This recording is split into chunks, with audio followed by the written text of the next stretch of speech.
नमस्कार, आप देख रहे हैं द बिहार टॉप। में हूं आदेशपुरी। झारखंड में विधानसभा चुनाव चरम पे है।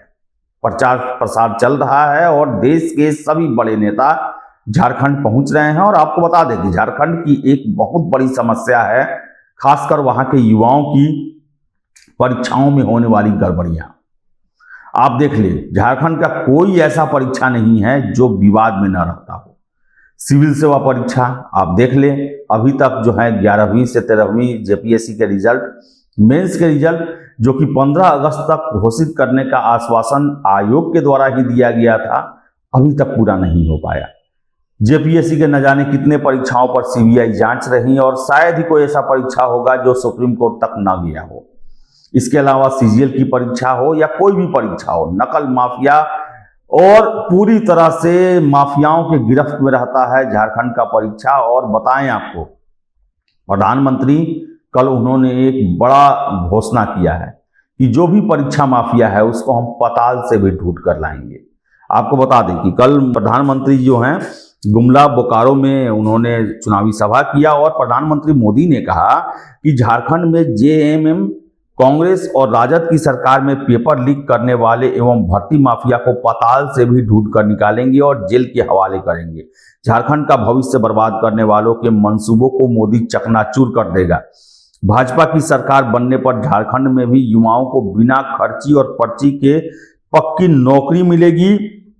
प्रधानमंत्री रविवार को गुमला और बोकारो के चंदन कियारी में चुनावी सभा को संबोधित कर रहे थे। प्रधानमंत्री ने कहा कि हम जो हैं वो परीक्षा माफियाओं को किसी भी हालत में नहीं बख्शेंगे। लेकिन दुर्भाग्य ये है कि जब लोकसभा में पेपर लीक से संबंधित कानून बनाया गया, उसके बाद से ही पेपर लीक की मामला जो है वो बहुत ज्यादा बढ़ने लगा और झारखंड, बिहार, यूपी लगातार पेपर लीक हो रहे हैं। और एक तरह से देखा जाए तो सरकार हाथ पर हाथ धरे बैठे रह जाती है। परीक्षा माफियाओं को पकड़ा जाता है, जो छोटे छोटे होते हैं प्यादे, उनको पकड़ा जाता है और मामला को रफा दफा कर दिया जाता है। 1.5-2 महीने बाद सब कोई भूल जाता है कि क्या गड़बड़ी हुई थी। और आपको बता दें, हम झारखंड के युवाओं का भविष्य जो है, खासकर जो नौकरियों की तलाश में सरकारी परीक्षाओं की तैयारी करते हैं, उनके साथ बड़ा ही दुर्व्यवहार होता है। एक तो परीक्षा लंबे समय तक चलता है, फिर से परीक्षा में ऐसी गड़बड़ियां होती हैं जिससे लगता है कि संस्थागत जो है वो अन्याय किया जा रहा है।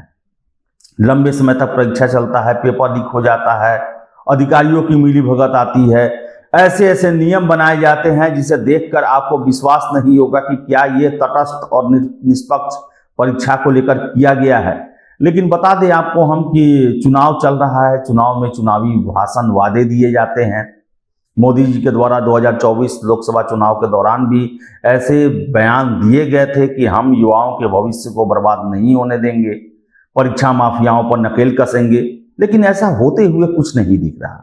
बल्कि ये देखा जाए तो नॉर्थ इंडिया के जितने भी हिंदी भाषी राज्य हैं, वहां पर ये एक सिंडिकेट का रूप धारण कर लिया है और इसे तोड़ पाना जो है वो नामुमकिन नजर आ रहा है। और आपको बता दें कि इन सिंडिकेट में बड़े बड़े नेता, अफसर, आयोग के कर्मचारी, अधिकारी, फिर से शिक्षा माफिया, छात्र, सभी लोग शामिल हैं। एक बहुत ही मजबूत गठबंधन बन चुका है जिसे भेद पाना अभी के सरकार के बस की बात नहीं लग रही। देख लेना आप, बिहार में ही TRE 3 पेपर लीक हुआ, सिपाही भर्ती पेपर लीक हुआ, बीपीएससी पेपर लीक हुआ, लेकिन आज भी यहाँ के सरकार जो है वो दावा नहीं कर सकती कि हम परीक्षा जो है निष्पक्ष ले लेंगे, बिना गड़बड़ी के ले लेंगे, बल्कि माफियाओं से बचने का प्रयास किया जा रहा है। और प्रधानमंत्री जी के दाऊद के द्वारा जो है चुनावी भाषण है। अब हम आशा करेंगे कि ये चुनावी भाषण ना हो, बल्कि इसे जमीन पर उतारा जाए और आकाश पाताल क्या वो सामने है। छात्र ही बता देंगे आपको कौन दोषी है, उनको पकड़ के कम से कम जेल में डाला जाए, उनकी संपत्ति को जब्त किया जाए, तभी इस पे रोक लगेगा। नहीं तो वो इस तरह, जिस तरह का भी हालात चल रहा है, जो योग्य युवा हैं, जो मेहनती हैं, उनके योग्यता का बलि लिया जा रहा है, जवानी का बलि लिया जा रहा है, बर्बाद होते जा रहे हैं वो।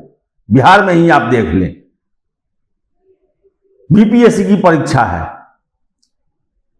आयोग नॉर्मलाइजेशन करना चाहती है, लेकिन छात्रों का यह मानना है कि ये एक ऐसा ब्रह्मास्त्र है जिससे हमारी बलि ली जाएगी, पैसे लेकर पास कराए जाएंगे, पीटी से ही हम बाहर हो जाएंगे। तो सभी चीजों का ध्यान देना जरूरी है और सिर्फ चुनावी भाषण से काम नहीं चलेगा, इसे जमीन पर उतारने की भी जरूरत है। केंद्र सरकार, राज्य सरकारों को यह करे कि अगर परीक्षा में गड़बड़ी होती है तो उसका एक प्रोटोकॉल है और उस जांच में कोई भी हस्तक्षेप नहीं कर सकता, चाहे कितना भी बड़ा व्यक्ति क्यों ना हो। पकड़ा जाएगा, अगर साबित होता है जेल जाएगा, उसकी संपत्ति को नीलाम किया जाएगा। जब ये डर माफियाओं में नहीं आएगा तब तक वो नहीं मानने वाले हैं, चाहे आप कितना भी चुनावी भाषण कर ले, कानून बना दे, नियम बना दे, जब तक इंप्लीमेंटेशन नहीं होगा तब तक वो नहीं होने वाला है। तो प्रधानमंत्री जी, आप झारखंड आए, झारखंड के युवाओं की समस्या को समझे, अच्छी बात है, लेकिन इसका आप निराकरण भी करें। और साथ साथ बिहार, उत्तर प्रदेश, जहां पेपर लीक, परीक्षाओं में गड़बड़ी जो है एक महामारी का रूप ले लिया है, उसके लिए एक बहुत बड़ा सर्जिकल स्ट्राइक या फिर कहें तो सर्जरी करना जरूरी है। नहीं तो युवा तो कहीं के नहीं रहेंगे। जो मेहनत के दम पर कुछ हासिल करना चाहते हैं वो कहीं के नहीं रहेंगे, बर्बाद हो जाएंगे। तो देखिए क्या होता है। हम आशा करेंगे कि यह महज चुनावी भाषण ही ना हो, बल्कि इसे चुनाव के बाद जमीन पर भी उतारा जाए। तो फिलहाल इस वीडियो में इतना ही। वीडियो पसंद आए लाइक शेयर करें, हमारे चैनल द बिहार टॉप को सब्सक्राइब जरूर कर लें। धन्यवाद।